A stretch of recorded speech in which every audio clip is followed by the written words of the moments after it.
So often to remember that we bring sometimes flowers or reeds. Sometimes we haven't got words to say that we can say, and yet it's summed up in the things that we have in our hands. I was an infantryman. And what does an infantryman do? Well, you're in a battalion of 5 companies, and I was in C Company. There was A, B, C, D, headquarters and a specialist company. I was in C Company, infantry. What was your strongest memory from World War II? Oh. Well, I would say the carnage and the killing and all that, and there was good times. What good times were there? Well, when we were out of the line having a rest, used to pull you out every so often, and they'd take you back to somewhere for a rest.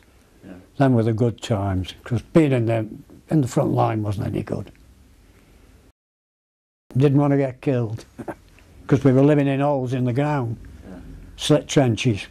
Well, we weren't undercover. It's what you made it yourself. You just got to, if they're anywhere near a farm, get a barn door and put that over the slit trench. And anything to find cover. anything to, you know, because of the shelling. What places did you travel to?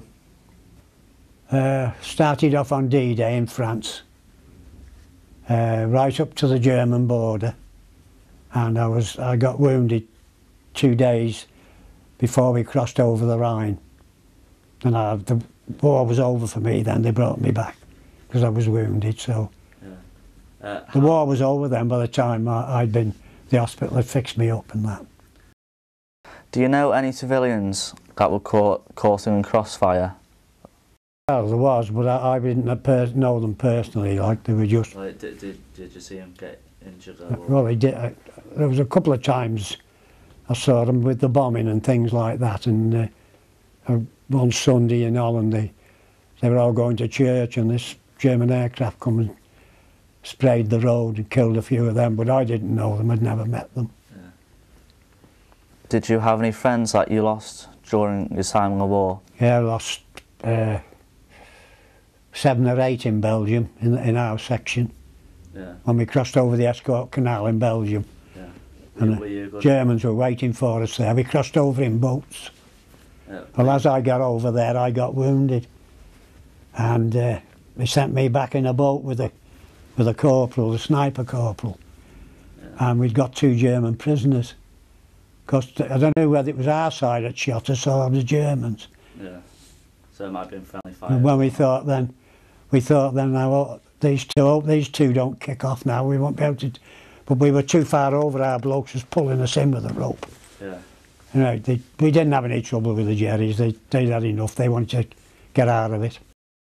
At any time did you come one-on-one with an enemy?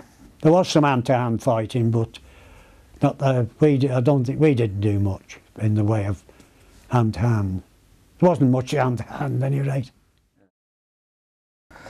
My granddad, your brother-in-law, was also in the war. What was his job? He was in the RASC. He was a driver, your granddad. Yeah. He used to bring the rations up and the ammunition and whatever, all the stores. Did you know him or did you see him any time? I never met him till after the war.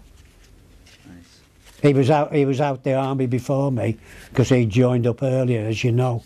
He was a territorial. Yeah.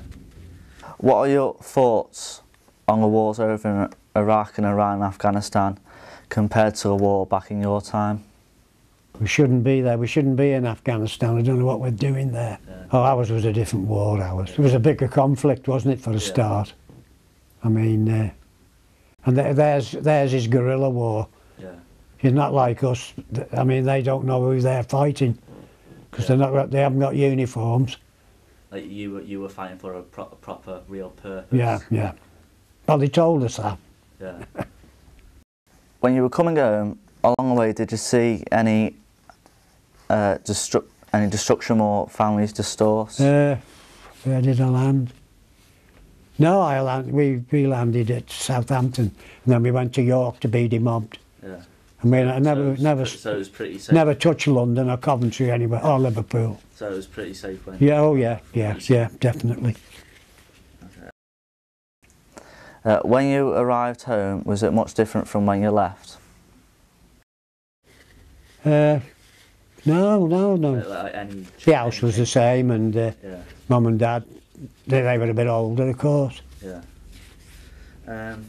Did you have a big celebration when you were home? No. No. No, it was rationed. Did you have like a big? So I had my 21st birthday in Palestine.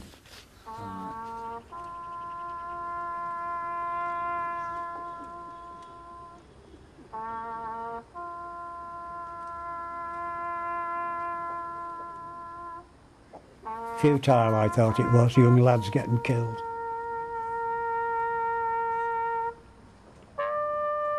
Ridiculous. I'm not a warmonger, I'm a pacifist, but Yeah.